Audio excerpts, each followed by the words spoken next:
When I was studying ancient Rome, one of the most difficult things for me to understand is how all of these ancient ruins fit together. But luckily, we have Dr. Bernard Fischer, who has built an extraordinary video simulation that allows us to move through this space. The difficulty is always twofold. First of all, that ancient city is now in ruins. So one problem we have is how do you go from the ruins to the way it did look in antiquity?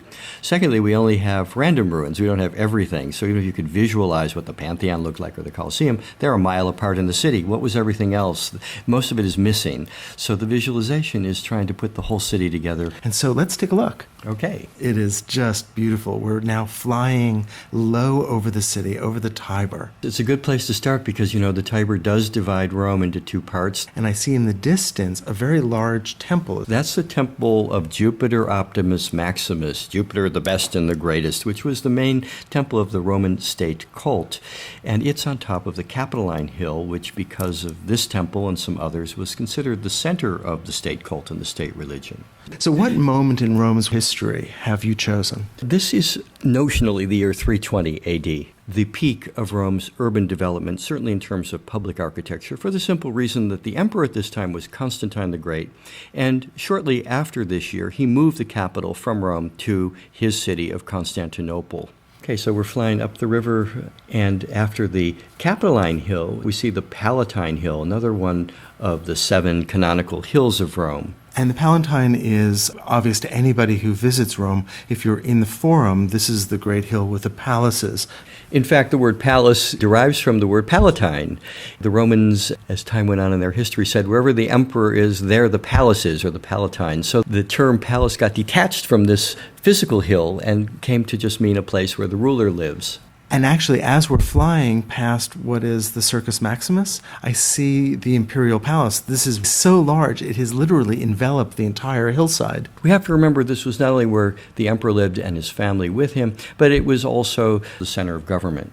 Any important relationship between this enormous circus and the palace? They are, in fact, connected, and the emperor was a great giver of the circus games and could easily come down to the imperial box from the palace, or if he wanted, he could even watch the circus races from at the palace. So we're not talking about Barnum and Bailey. We're talking about sporting events. We're mainly talking about chariot races. Think Ben-Hur, the famous chariot race scenes. And there were also animal hunts, there were parades, religious processions, the triumphal procession. So let's go into the city proper.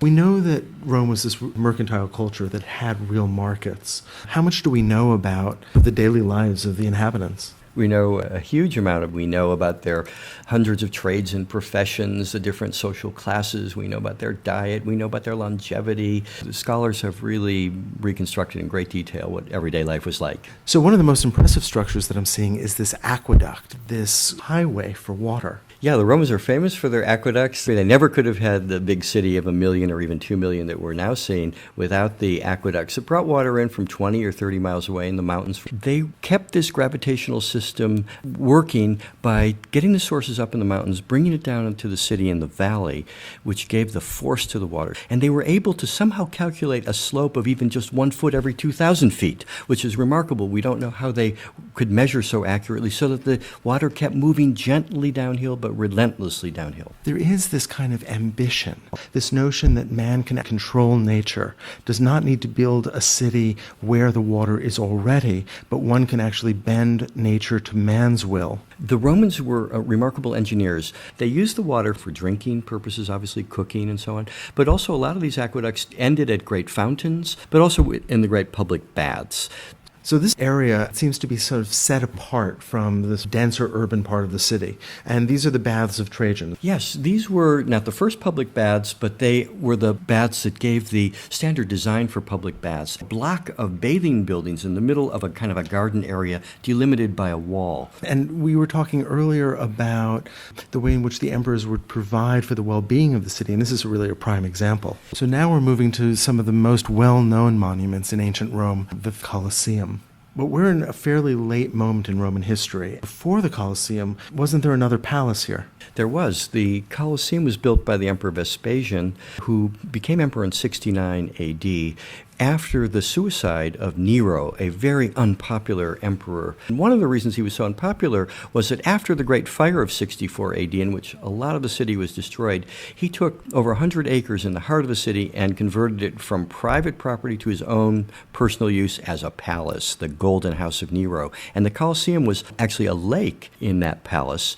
And Vespasian, to show he was a friend of the people, filled in that lake and built a Colosseum on top of it. The Colosseum was not originally called the Colosseum. No, that's a term that only goes back to the early Middle Ages. The Romans called it the Flavian Amphitheater because Vespasian's family name was Flavius, so Flavian. And it's an amphitheater, or kind of a double theater, an oval in shape. The Romans certainly didn't call it Colosseum, but they did call this enormous statue the Colossus. It's a statue of the sun god. Now, you had mentioned that this is the moment when Constantine rules Rome and has not yet moved the capital to the east. I think it's interesting to look at his arch, the Arch of Constantine, and realize that this is brand new. It's only a couple of years old. Constantine left Rome after he defeated Maxentius at the Battle of the Milvian Bridge. As far as we know, he never came back to Rome to actually see it. So we've just risen over the edge of the Colosseum where we're looking down. This is, in a way, a mirror of Roman society. The best seats are the ones farthest down, closest to the arena, and that was reserved for the emperor, top office holders, priests, and so on. Then behind them were the senators, behind them the wealthy businessmen, and behind them the freeborn normal citizens. At the very top sat women, slaves, and foreigners. So what were they coming to watch? As we can see now, what's going on is the main thing that we associate with the Colosseum, the gladiatorial combats. Another thing that went on here that the Romans loved was hunts of wild animals. The third thing is the execution of criminals, often in very colorful ways that we would find very cruel. So let's make a left turn and move towards the Forum. What is that enormous temple? It's the biggest temple of the state religion. It's a temple of Venus and Rome. It was built by the Emperor Hadrian. It's actually interesting because it's two temples back to back. One part of it is dedicated to the worship of the goddess Venus. That's the one facing the Colosseum. The other to the goddess Roma. That's facing the Forum. And there seems to be a reason for that. Venus is looking at the Colosseum, which is associated with fun and games. Otium, the Romans would say, leisure.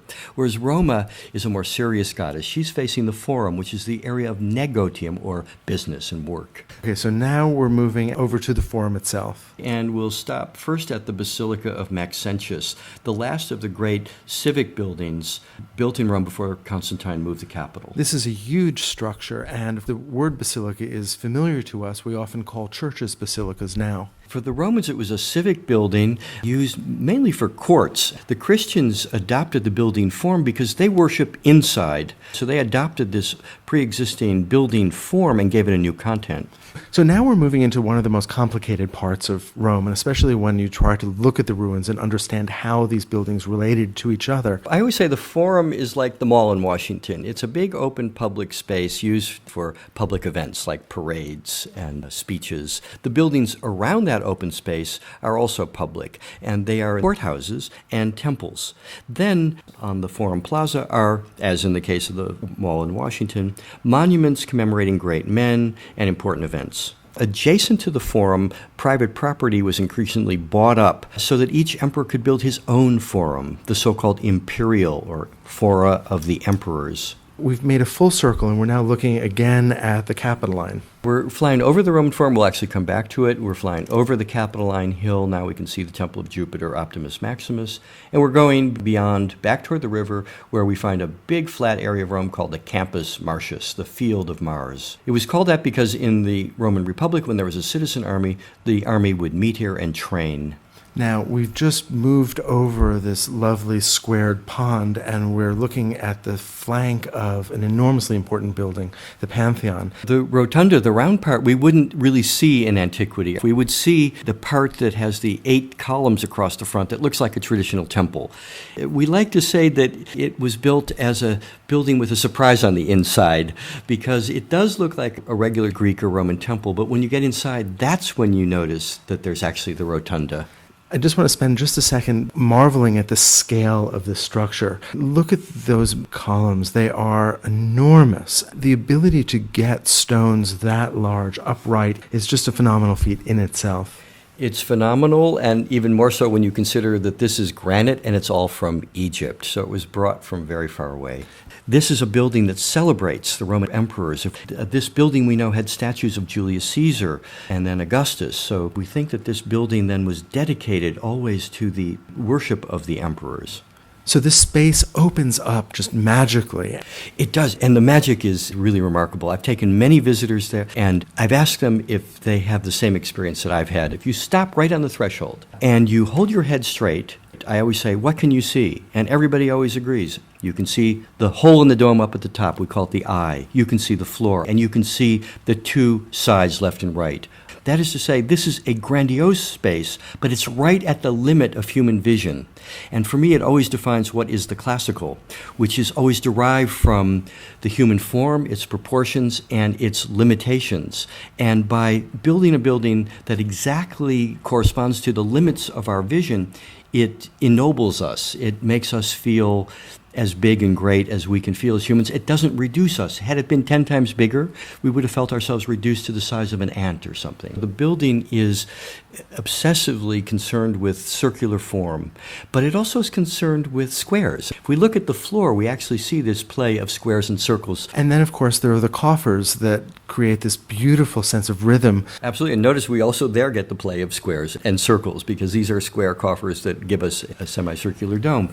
But what's interesting to me about it is, first of all, it was painted. When you go there today, the paint has been completely lost in the Dome of Heaven motif. So the ground of the dome is painted blue. The coffers are highlighted in yellow as if radiating the light of the sun. And in the middle were probably rosettes that are supposed to be suns or stars. And even in antiquity, we know from a historian who wrote only 100 years after the building was built, people wondered, how did they build the dome? How could they do that? They marveled at it even in antiquity. The light is very interesting. If you look at the coffering, you can get the idea that, the light from the eye is going to direct the sunbeams to different coffers at different times of the day, different days of the year. Recent scholarship suggests that this wasn't really a sundial, but there was a play of the passage of time and the play of light on space to indicate the passage of time during the year.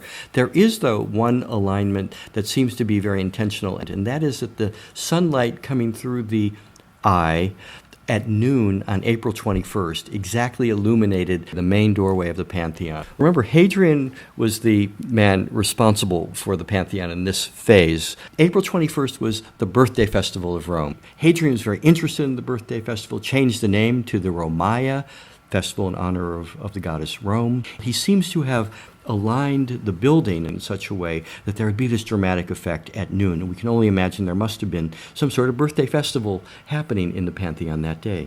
So let's move back down to the Forum now. Some of the main roads going through the city met here in the Forum. It's a place that the average Roman on an average day might well pass through. As the camera pulls back and we can really see the full extent of the city, you really understand how complex, how advanced this ancient world was. How many buildings were here, do we think? We have 2 censuses from the 4th century AD that suggest there were between 8,000 and 10,000 buildings here. We think the population might have been between 1 and 2 million. The total surface area was about 25 square kilometers. So it was the biggest city in the Western world anyway until 19th century London.